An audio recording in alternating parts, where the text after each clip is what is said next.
Ni yang baru lah. Ni baru. Tengah hot lah sekarang ni kan? Ya, tengah on dah sekarang ni. Semua buat sendiri kan? Ya. Seperti biasa lah. Ya. Sekarang tengah on tour lah. Ya, betul. Itu apa kat? Ha? Itu apa? Ni apa? Valentine, apa tak namanya Royal Tin, apa dah? Memang paling susah nama yang disebut ni. Tengok Tapi lah. dia memang crunchy gila-gila lah. Ini tengah viral kita pergi ikut lah juga. Yang coklat ni apa? Yang mana? Dia punya perasa. Akak Flavor dia? yang ni, coklat akak guna kelebau ni. Okey.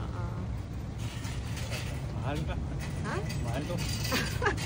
Kita nak bagi baloi kan 25 korang. Jadi kita kena bagi puas hati lah dengan customer. Alright. Okey, dah siap ya? Dah siap ni? Dah siap dah ni. Macam ni 25. Alright. Ya, kita bagi kek, untuk krim kita ada bagi 2 flavor lah. Ada krim coklat dan milky dan apa juga crunchy ni Valentine. Kalau nak cari kat mana? Ha? Kalau nak cari kat mana? Cari tu kami ni tour tau. Masuk je kami punya akaun Pak Din 82. Dekat situ kami ada jadual tour kami. Alright. Terima kasih. Okay.